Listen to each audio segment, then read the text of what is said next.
Yeah, thanks, Kristen. So my name is Grant. I serve as a superintendent and here in Marietta. And Mary Hannah Gaddis, as you've mentioned, is the person who leads this work as our Science of Reading director, if you will. And we wanted to take just a few minutes, certainly, to share our journey with our friends. Certainly in Marietta, this work started birth through grade 5 and more recently has expanded to middle grades, grades 6 through 8. And I think certainly that's a relevant conversation for many of us, which is how do we take the foundational elements of the science of reading and expand it to secondary. But we're honored and privileged to join you on this journey. This is our second time that we've joined this summit. And I will say from the outset, as I've watched other presenters thus far today and in previous years, it's like drinking from a fire hose. And there are so many ideas, so much energy, so much hope, so much optimism. And yet, what I want you all to know, although we come to you from Marietta, Georgia, and I'll tell you about our district here in just a moment, any friend of Todd Collins is a friend of ours. I think any leader in this work is a colleague of ours. So we obviously are happy to share our thoughts. We're happy to share certainly the presentation. We also extend an invite to everyone, and we can share these with those that are hosting the summit to give you all of our resources. We have put all of those, if you will, digitally, from assessments to PD to calendars to really the nuts and bolts and ground floor of all this work that we're going to talk about for the next 30 minutes. Just know that our resources are your resources and know that we are happy to support you in any way possible. But as a very quick overview, just under 9,000 kids, we have 8 elementary schools, we have 2 middle schools. Our district is beautifully diverse with some dynamics that certainly weave into the work that we're leading. 39% of our students are identify as Hispanic. Of those, 65% are served through ESOL, many of whom recently came to our community, to our country. We also are 35% African American, 67% free and reduced lunch. Quite candidly, Marietta manages a lot of dynamics in our classrooms, but our commitment is unwavering to everybody, which is how do we help kids reach their fullest reading and writing potential? And as we move forward to this conversation around kind of motivation and prioritization, I will offer this, and that is our district decided to focus on early literacy and science of reading. It started as an elementary vision. It has expanded to middle grades. And really that was about acknowledging where our kids were. We saw that there were, for example, in our elementary schools, a third of our kids that were not reading on grade level. Also in our middle grades, 37% of our kids in grades 6, 7, 8 are reading below grade level, and many of those reading at a kindergarten, first, second grade level. So for us, as we kind of move on to this next slide, for us, the motivation and the prioritization was really around acknowledging what the data told us about how our kids were performing. And then this just acknowledgement that prior to starting this science of reading journey for us, which was an elementary 4 years ago, it really was the wild, wild west. And we had all different kinds of classrooms and schools and teachers really approaching literacy in very different ways. And for us, it was about getting our entire district, quite honestly, establishing an unwavering belief that this is how we do it and how we do it right. And again, that started in collaboration with our community partners around birth rather. It expanded up to elementary, which is really more this space today. And then it has this past year continued up to middle grades. In elementary, really focused our work around collaborating with the Atlanta Speech School. I offer the Atlanta Speech School as a resource here in Georgia, but certainly all of their resources are available to anyone free. The Atlanta Speech School on the Cox campus. And really more recently, as we expanded up into second grades, we partnered with AIM, AIM, out of Philadelphia, Nancy and Pat and their team to really help us take what we knew were foundational science of reading principles, but make them age and developmentally appropriate for middle grades. But for us, it was just an acknowledgement that we could no longer engage in reading wars, and we could no longer really accept a high percentage of our kids not reading on grade level. As we look at our core beliefs, I want to offer this as ours, and we really identified some critical principles, and they're really simple. They're probably less about schools and educators and literacy, and more about organizational beliefs that really help us lead districts, help us lead this work. One is we all lead the literacy work, everybody. In our district, while we talk about my role as superintendent and Mary Hannah's role, who you hear from in a moment, regarding helping job-embedded PD, I'll be honest with you, the exact same conversations we're having as classroom teachers, we asked our bus drivers and our cafeteria staff and everyone in between to say, how can you support literacy in our district? But we believe this is everyone's work. And we talk in Marietta about our two priorities. First is safety of students and staff. The second is literacy. So it's everybody leads this literacy work, regardless of which seat we have on the bus. We also talk about our time and our money being a reflection of what we value. We believe that our budget is a moral document. We believe that literacy is a value, and those two things should be aligned. Quite honestly, Marietta chose, and I'd be happy to talk to anybody about this, but in our grades 1 through 5, any child reading below grade level will not only have a homeroom class, like many of us have throughout the country, right? And what that classroom looks like of 20 kids, 20, 25 kids, but we also then pull kids out for 90 minutes a day, 5 days a week, in a ratio of 1 to 10. So therefore, they have intensive reading support with what we call reading specialists. And it was just aligning our budget to our values to say every child in Marietta should receive all the support necessary to reach their fullest reading and writing potential. So it's really making sure that our time, how we spend time with principals. I can tell you that our board meetings and our leadership meetings are focused on literacy. Our schedules, our personnel, all of that is aligned to literacy because it reflects our values. And we talk often in this work, and I think it's critical for all of us, company people on company time solving company problems. We create job embedded PD. We create opportunities during the day, oftentimes with subs when necessary, because the second that we're shoving this before school or after school, it is not company people perceiving that they get to solve it on company time. It's something else that we shove in before and after the workday. And for us, we said, if this is a value, we're going to make sure that we embed it inside the workday, just a critical function and a critical belief for us. As we move forward, I want to take a moment to talk about what does the structure look like in Marietta. And I think for my 140 some friends who are on this call, and others who may be watching it later, certainly every district is set up differently. But what I wanted to share with you, again, going back to how we align our budget, our time, our personnel to our priority around literacy, this gives you a sense of how we organize literacy in our district. I do think this chart is agnostic to the size of your district. While we serve 9,000 kids, you can see central office. We have to make sure everybody understands the literacy work. This is not delegated to one person like Mary Hannah, who you'll hear from in a moment. We did establish in our district, we call it a science of reading director. Quite honestly, it probably should be called structured literacy, but regardless, it is a value statement for us that this person is as important as a principal, athletic director, an assessment director, and fill in the blank. And then you can see that at every level we have, in this case, you can see we've identified science of reading facilitators, and we're in our case serve 2 schools. So we have 8 elementary schools. We have 4 science of reading facilitators, and you can see that there is an organizational alignment and subsequently a budget priority around making sure that we have the personnel in place to do job embedded PD, side-by-side coaching, analyzing of assessment data, and what have you. So you can see that in any given building, there's not only central office staff leading the conversation, a science of reading director leading the conversation, a principal leading the conversation, but then also a science of reading facilitator assigned to 2 schools at elementary. At middle grades, we do, because the work is a bit more complex, we do 1 science of reading facilitator to 1 middle school. But regardless, there's an ELA coach, classroom teachers, and then, as I mentioned, reading specialists on our org chart are those people who are classroom teachers who have a ratio of 1 to 10, any kid not reading on grade level in a given school from grade 1 to grade 5. So I offer that to you just to get a sense of I share with you kind of what motivated this work, what are some of our guiding values and principles. And then lastly here, before I offer to Mary Hannah, this is what the structure looks like to show that our budget and our personnel and our time are aligned accordingly. So Mary Hannah, obviously, this was a position that we created, quite honestly, to help you and help our district lead this work the right way. Could you share with everybody a little bit about what your role is and maybe how we have over time shifted our approach to this priority?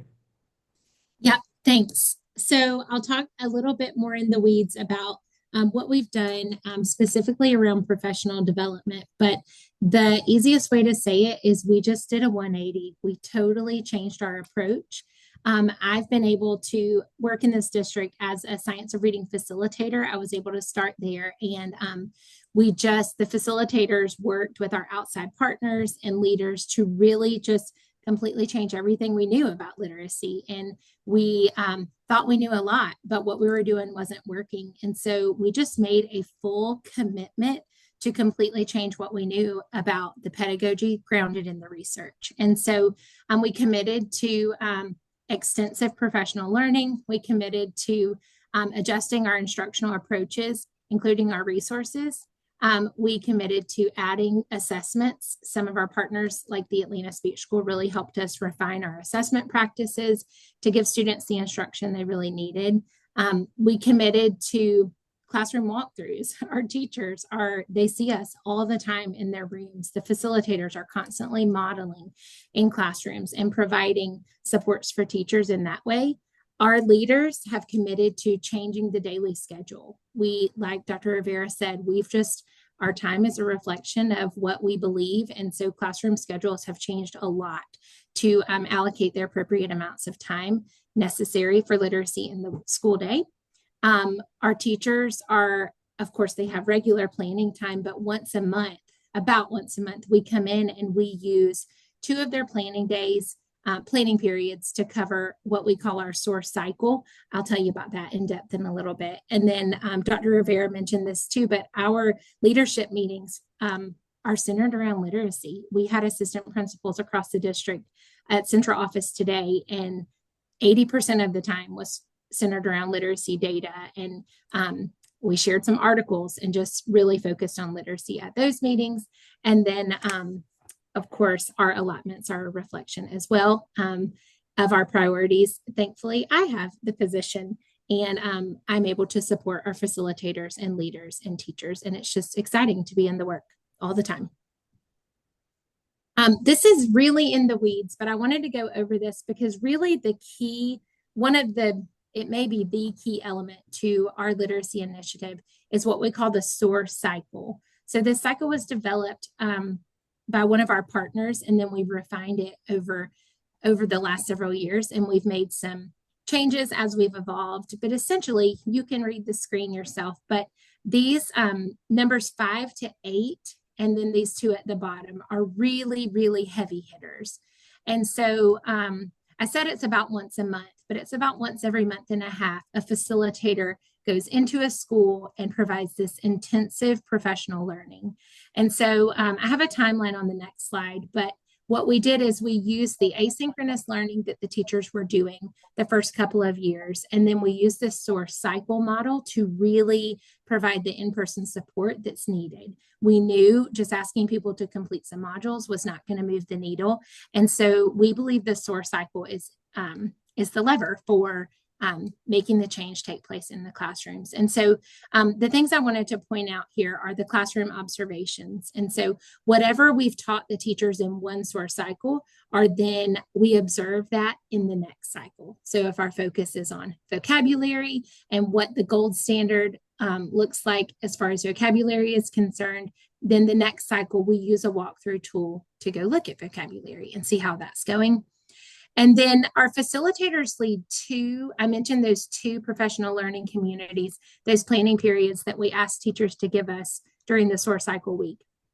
One of those, it's evolved some, but in short, one of those focuses on knowledge building. So whatever they were learning asynchronously through the experts and the research and resources we provided them, the facilitator then comes and ensures everyone has a common understanding of what that learning was. On one day, we call that the knowledge building session. And then the next planning period is an action taking session. So whatever we were learning, then they get to see it put into practice. And then at the end of the week, the administrator and facilitators, they meet together and talk about what they saw for the week, what went well, what was an area of growth, and then make plans for what we're going to do about it. And so one of the things that we've added last year and this year is we are giving our facilitators more days in the building with some flexibility. So it provides an opportunity for us to respond to the needs that we saw during the source cycle week. We're able to then go in and provide the support to the teachers who needed it but also give our new teachers some additional support. Hey, Mary Hannah, I wanted to touch on something before we transition. You could go back real quick. Um, Obviously, all of us on this call are like, self-described research nerds and what have you. I wanted to tell you kind of how we evolved to this very tight aligned process, and it's one name, two words, and it's Sally Zapata. Sally Zapata is a nationally renowned researcher on professional development who works out of the University of Georgia. And one of the things that Sally has helped us do is that she will go in and she will interview principals and teachers and reading specialists and what we call facilitators, people that are helping. And over the last 4 years, we have figured out, is the PD and support that we think we're providing being received and implemented? And I would transparently share with any of you on this call, anybody who's trying to lead this work, the value that we have gotten from having an independent outside group help us monitor the effectiveness of what we think we're doing has changed everything. Over 4 years, we continue to evolve what this cycle, which occurs over a given week, every month to month and a half throughout the school year at every school. We continue to evolve it based on follow-up interviews, surveys, what have you. So it really has been a fascinating process. For us, it was a research partnership with the University of Georgia, led by one of the nation's leading professional development classroom walkthrough experts. She's written 47 books. And for us, it's been reflective. And I offer that as a thought to everyone on this call to say, while we can quickly throw everything at you that Marietta's doing, the reflective question back is, as you lead this in your schools and community, how do you know that there's coherence, that there's alignment, and that what you think is happening is actually the way teachers are internalizing it and subsequently implementing it. So, Mary Hannah, I'll let you continue because I know you want to talk a little bit more about the key elements of that source cycle, but I just offer that as one of our greatest growth opportunities in Marietta. And again, if anybody wanted to see behind the curtain on, well, what does a quarterly report look like when they're trying to look at coherence in your district, know that our resources are your resources. I'd be happy to share. Yeah, thanks for saying that. This timeline will also highlight some of those changes that we've made based off of our partnership with that research team at UGA. So, high level view though, in year one, you can only, what did they say? You can only eat the elephant one bite at a time. So we knew that word recognition wasn't the end all be all. We knew phonics wasn't going to solve all of our literacy concerns, but we knew it was a good place to start. And maybe even an easier on ramp. And so in year one, all of the training that the teachers received was through the top 10 teacher tools. It's since been acquired by 95% group, but we completed 5 modules that were focused on word recognition. So phonemic awareness, sight recognition, decoding, all of that took an entire year. And we had facilitators from the Atlanta Speech School who came in and helped support that work. And they helped us when we replaced our Fontes and Pinnell guided reading groups, when we replaced those with data-driven small groups based on actual assessments. And they helped us implement the STEPS framework that was developed by Dr. Deb Glazier from the Top 10 Tools. So that was our training in year one. Our professional learning in year two centered around language comprehension. And so we completed the rest of the modules in Top 10 Tools.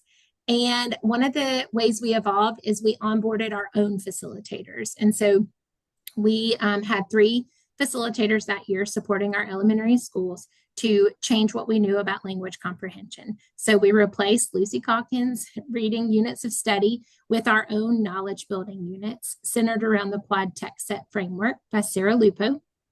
And then year 3, we focused on written response to text. So we replaced our units of study writing with explicit writing instruction by the Hockman method, and our text that we used was the Writing Revolution. So we had completed all of the modules in Top 10 Tools, and then we used the Writing Revolution text as our basis. And then part of our partnership with UGA helped us realize that we needed someone to focus solely on this work at central office. That's where I came into play, moving from a facilitator to a director. And in year 3, we also added an additional facilitator based on her feedback.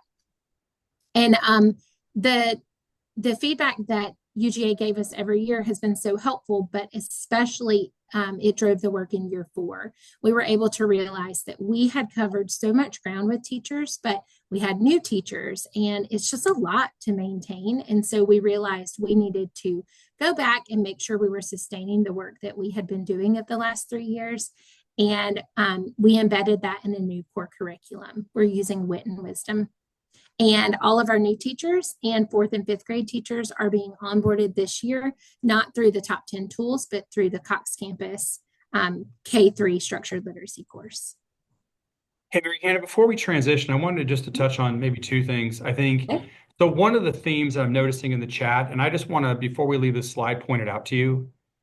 As much as I appreciate the post-secondary partners, our colleges and universities that are cranking out teachers every year, I think that many of us, and I'll speak for myself, and if I judge by the chat, our post-secondary has been slower to transition, to understand structured literacy and what have you. For whatever those reasons are, as you can see from this slide, we did not rely on our post-secondary partners to educate our teachers. So when I make reference to University of Georgia, let me clarify. When we started this journey, we partnered with Margie Gillis, Deb Glazer, a gentleman by the name of Comer Yates at the Atlanta Speech School. And we partnered with the Atlanta Speech School because we couldn't wait on the pedagogy to catch up to post-secondary. And that work has continued through top 10 tools, through the Atlanta Speech School and their free resources on the Cox campus. When I make reference to partnering with UGA, that was not about exclusively the pedagogy of literacy. That was about the implementation of PD. Could have been math PD, could have been science PD. In this case, it was structured literacy PD. But I think it's important for us to acknowledge, yes, we have to lean into our post-secondary partners, but I don't have time to wait on them to catch up based on all the hoops they have to jump through, at least in Georgia. So I do think you can see here, whether it's top 10 tools, whether it's Writing Revolution, whether it's the Cox campus through the Atlanta Speech School. In this case, this is our K-5 model. It is in secondary. It is a partnership, as I mentioned, with AIM out of Philadelphia. For us, it's about figuring out who can provide the asynchronous resources that we then complement with the in-person resources based on that work structure you saw before to implement not only a science of reading week, a source cycle that we call it, but also over a period of years, the way this has rolled out in front of you in elementary grades, and know there's a modified middle school version of this as well. And maybe as we close here, I can like tease you with a couple things real quick. And that is, so as we measure our impact and our success, and I think certainly, and I can very quickly share this with you, and I have to acknowledge we were invited to join you from Georgia. We're not in California. And for us, we have our state standardized tests that really is how we judge schools in Georgia. I know California may have something similar, but let me just show you some quick numbers that I think speak to the longitudinal impact of this. So first, and again, using what we use here in Georgia, we call them the Georgia milestones. We look at 3rd grade, and in this case, we looked at proficient and distinguished. We can certainly look at Lexile levels as a secondary measure. We also use MAP from NWEA. But if you look at the state of Georgia, over the last 2 years, they've seen a gain of 2% in students in 3rd grade identified as proficient and distinguished. In Marietta, if you look at our 3rd grade, we had a 9% jump. So we outpaced the state by 4.5%. I do not believe that is luck. That's learning. That's pedagogy. That's consistency. That's practice. That's culture. Just to give you one other example, if you take a look at 4th grade, state of Georgia went backwards over that same 2-year period on our state standardized tests. Marietta City Schools, by comparison, went up 6%. So again, you'll see that as we compare ourselves to the state of Georgia, we are not only making progress that is statistically significant, we're also outpacing the rest of the state. And I know that every one of us feels as if we have to move as fast and as far as possible because we have so many kids who are falling through the cracks. But I think maybe that leads then to this last thought before we open it up for questions, and that is, and I'll share with you this thought, Mary Hannah, as we kind of close out this presentation and maybe go back to the screen view where they can see us. But actually, the data for us is certainly compelling, but I would say the most significant variable that we had is really not just the student achievement data, but it's actually around the culture that was created and the idea about how do you create people who are smarter than the curriculum. When we chose wit and wisdom, it wasn't about a dependency on a curriculum. It was actually having a high level of discernment and expertise to make sure that that aligned with where our district was in our journey. So certainly, Kristen, we open it up for questions, but I think for us, while I'm proud of the data as it compares to the state of Georgia, I'm even more proud for the culture shift that's occurred. Thank you. Thank you. Thank you. Yeah, those numbers are encouraging to watch. And it's nice to see that when you implement with such vision that you really do see those results. It does feel like sometimes our districts begin this work and it takes a very long time to see the outcomes trickle up to high stakes state level testing. So that's encouraging. We do have questions from the chat, and if you have more questions, drop them in. Some of them are high level and some of them are nitty gritty. So let's start with a nitty gritty question. Your measure that you use for grade level when you're making the instructional decisions, what data is used for that? Go ahead, Marianne.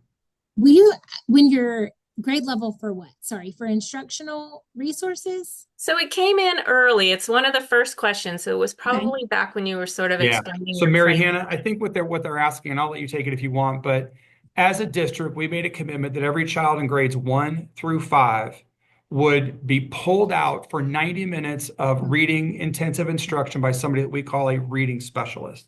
Mary Hannah, do you want to speak to how we identified those kids and based on what assessment?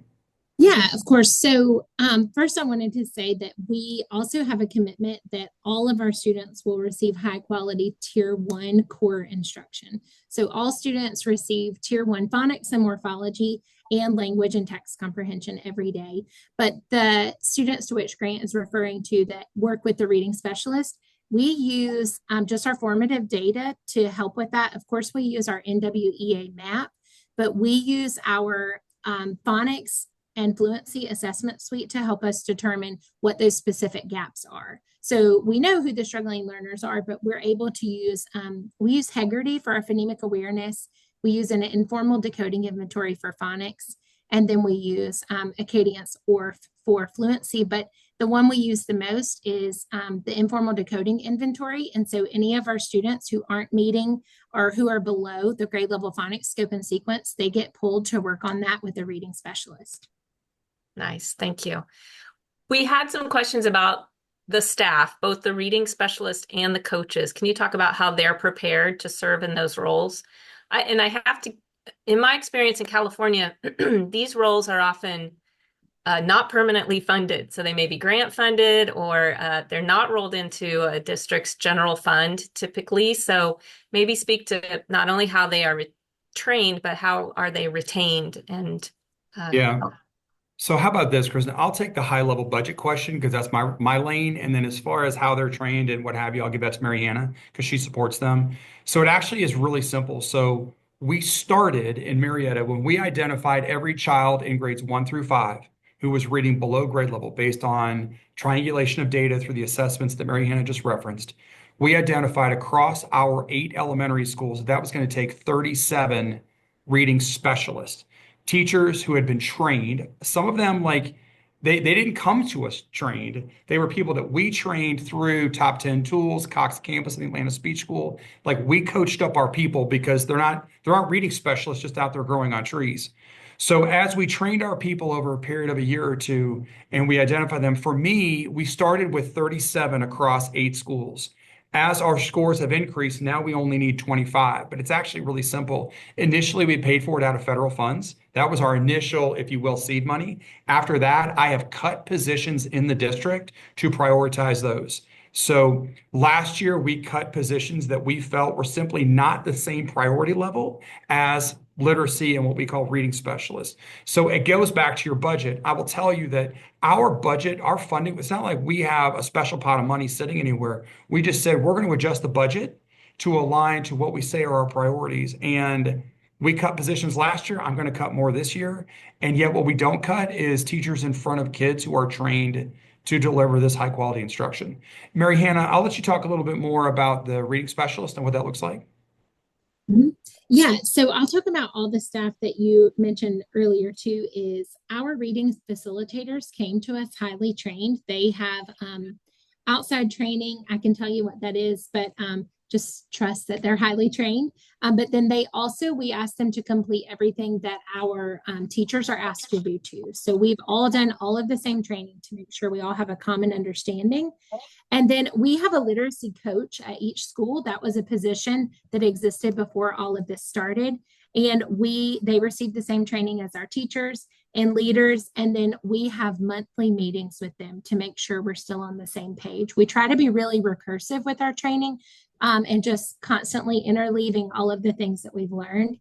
Our coaches are also a part of the source cycle. We have dedicated time with facilitators for us to meet with them to make sure we're on the same page and make sure we're in alignment. And then our reading specialists, they participate, like Dr. Rivera said, some of them came to us trained and some of them were just trained by us. And so they've completed some of the trainings that you saw on the screen earlier, but we also meet with them quarterly to make sure we have common understanding and we're able to be diagnostic just with what they're seeing.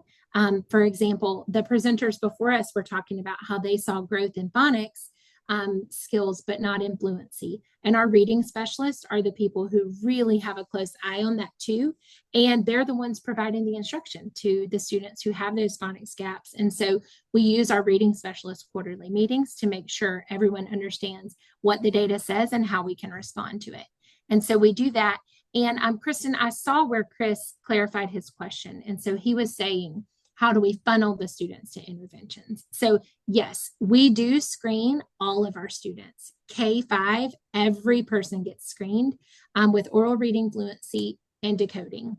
And then from there, then we may back down and do some phonemic awareness assessments and some other things, but only the students who show gaps in those areas then work with the interventionist.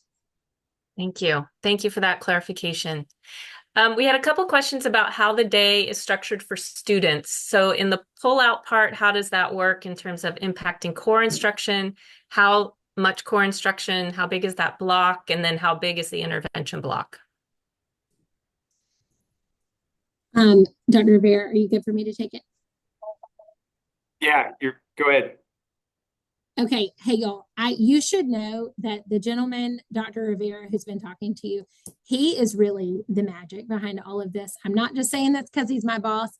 Like, this work cannot happen. It's unbelievable when you hear your superintendent talk about phonemic awareness. I mean, it's pretty impressive. He is committed to the work. So that is a critical piece. But our literacy small groups, all of our schools are required to have at least 30 minutes of literacy small groups in their schedule. Most of them have closer to an hour. And so interventions take place during that time. Tier 2 and Tier 3 are taking place in that time. Some of our schools have a separate intervention block on top of that, but it doesn't impact our core. So all students get at least 30 minutes of core word recognition. Wit and Wisdom is our new core for language comp, and that's an hour and a half. And then on top of that, there is a literacy small group time where you have the homeroom teacher who keeps the students who don't have those gaps, and he or she is working on comprehension groups, comprehension and fluency and vocabulary with those students. And then the reading specialist is pulling the students who need work on remedial skills or foundational skills. And some of our schools are able to get it to 30 minutes because they do a flooded model. So all of the support goes into one grade level at one time. And we're able to, I can't think of a better word, parse the students out based on their data that helps us understand. Like, we might be able to pull three students from my classroom and 2 students from your classroom who need to work on the same skill. Mm-hmm. And so they call that super small groups, and those students, those schools only have 30 minutes, but most of our schools have 45 to 60 minutes, and they do 2 rotations. So a teacher is able to meet with 2 groups of students. Great. Thank you. We have enough time probably for 2 questions. One is just about middle school and upper grades. How is the work transitioning up? Yeah, so Kristen, I'll take a crack at this one and let my smarter colleague jump in after me. So I'll tell you what was most frustrating for us So this is year 4 in our K-5 work around structural literacy. And as we saw these kids matriculate through elementary school, we knew we needed to do something at the high school. We also have a very high truancy rate in our district, so we couldn't make the assumption that we were going to fix the problem in elementary. We're going to welcome a lot of families, next week and next month. So with the elementary work, it was actually not difficult to find exemplary models. Like we went to Margie Gillis and Deb Glazer as 2 names and colleagues and friends of ours. We went to the Atlanta Speech School, and I would encourage everyone who might be interested in a free resource to go to the Atlanta Speech School. They're recognized as one of the country's top leaders. And they're a leading school to serve students with dyslexia in Metro Atlanta. But their Cox campus is filled with free resources. That is what we use to onboard our teachers as a complement to job embedded professional learning and the source cycle that we talked about. But here's what was difficult. As we were trying to find an appropriate middle grades model, what we knew, and again, I mentioned this earlier, 37% of our middle school students, grades 6, 7, and 8, were reading below grade level. Majority of those students were reading at a first, second, or third grade level. And we went to Florida to talk to some researchers there, and Texas and Michigan. We were looking all over the country, and we said, who has a developmentally appropriate middle school model that allows us to teach some of these foundational skills in a developmentally appropriate way, because what we use in first grade in elementary is not going to be appropriate for a 7th grader reading on first grade level. The whole thing's got bust. And the other issue we had is, how do we differentiate among a middle school staff when you have people that are serving students where there's a high percentage of kids reading below grade level? For example, ESOL, special ed, we call them reading connections classes, which is where kids get pushed into if they're not reading well. How do you serve differently English teachers? And then what do you expect of your math and science and PE teachers? So for us, we found an asynchronous model where we complement the job embedded professional learning through the AIM Institute out of Philadelphia. And I will tell you, I don't want to exaggerate when I say it was an answer to prayer. It was absolutely that, because we were able to replicate what we had built in elementary grades, and we finally found a model that we could then complement through our structure that I showed you earlier. So for us, we've established 3 cohorts at the middle grades. And I'll do this quickly looking at the time, Kristen. 3 models, and we'd be happy to share more with anybody who's interested, but 3 cohorts. 1, every teacher teaching ESOL, special ed, reading, or English. Anybody teaching what we call the connections class. Why? Those classes, those teachers will have a high percentage of kids not reading on grade level. All of those teachers get 9 days over the course of the year with intensive support, and we are working through all the AIM modules that exist, and we're doing the same type of process with our administrators, who, quite candidly, most of our middle grades administrators don't have an expertise in literacy the same way the elementary administrators do. All right. Second cohort for us is every English teacher. Every English teacher who is in this space, it's aligned to their standards and their content, but maybe they have an on-level English class. And then lastly, it's every other teacher in the building. And we've really built this model leveraging both our structure internally and the AIM research externally to make sure that we have the same intensity, focus, and structured approach in middle grades that we have in elementary. Look at that. Great. My head is spinning. I know that when these recordings go out, a lot of folks are going to be sharing with district admin like yourself and decision makers. So thank you for your depth of knowledge on all of this. And thank you also to Mary